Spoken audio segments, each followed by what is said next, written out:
Um lançamento recente pela Quadrinhos na Companhia, selo da Companhia das Letras, é Meu Mundo versus Marta. Publicação agora de 2021 do escritor, romancista, poeta Paulo Scott e do quadrinista monstro, que eu ainda quero ver se falo mais dele aqui, que é Rafael Sica.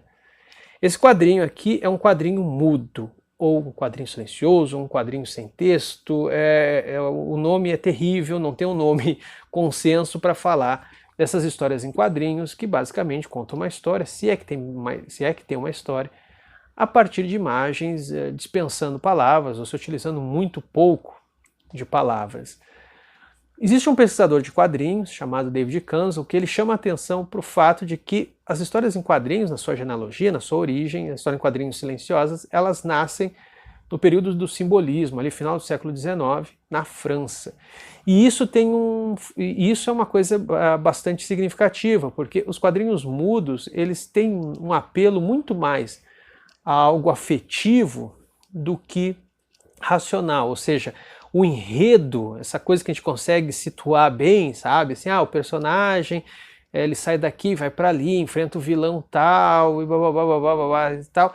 Essa lógica da história, a gente consegue perceber mais num quadrinho com texto. Nos quadrinhos mudos, a sua tradição é muito mais de trabalhar com associações, evocações de imagens e o quanto que elas produzem em nós determinados efeitos, nos afetam, né? Seja no sentido de produzir humor, seja no sentido de produzir desconforto, seja em todo um rol de sensações que são bastante ricas. É o caso aqui do Meu Mundo versus Marta. Para quem não conhece a arte do Rafael Sica, ela por si só já tem um efeito assim. Só que o Rafael Sica ele já tem feito trabalhos. O Paulo Scott eu não tenho muito conhecimento do trabalho dele, mas o Rafael Sica ele já tem feito trabalhos nessa direção de desenvolver um universo que nos dias de hoje, mas ao mesmo tempo parece que a gente está falando de uma outra época, porque a gente tem um retrato assim, de uma típica São Paulo, um lugar muito pichado, muito sujo, urbano, mas esse lugar ele tem algumas coisas que são ligeiramente diferentes. A gente acompanha um protagonista que ele vive com uma pequena mulher. E eu estou chamando uma pequena mulher, não uma garota, ou nem mesmo uma mulher anã, porque ela cresce, depois fica grande e tal, assim, num período muito curto de tempo. Eles ficam juntos e ela volta a ficar pequena. Caminha num limiar bastante desconfortável do incesto. Parece que é filha, depois parece que é namorada e depois volta a ser filha.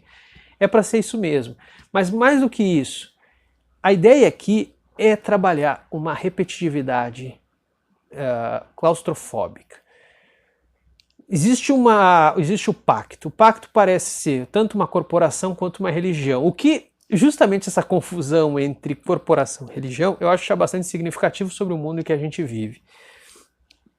E nesse mundo de gestos repetitivos, os protocolos de comportamento, as coisas que as pessoas fazem, se torna tudo extremamente arbitrário e irracional. E é sobre isso que esse quadrinho trata. De uma série de atividades que parecem extremamente lógicas, mas elas seguem uma coerência que só nesse mundo faz sentido.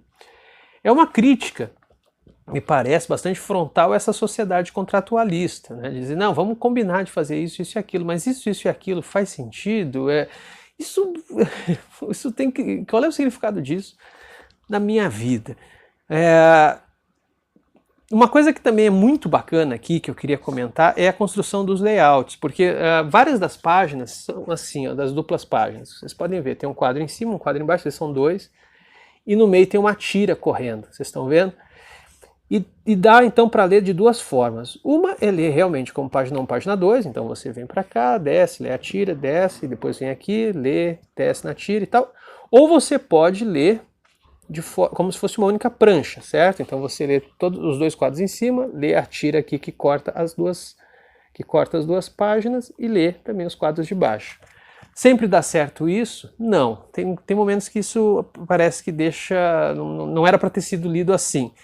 Mas é um caminho interessante, porque te possibilita fazer diferentes caminhadas na leitura do quadrinho e, por sua vez, produzir diferentes sentidos.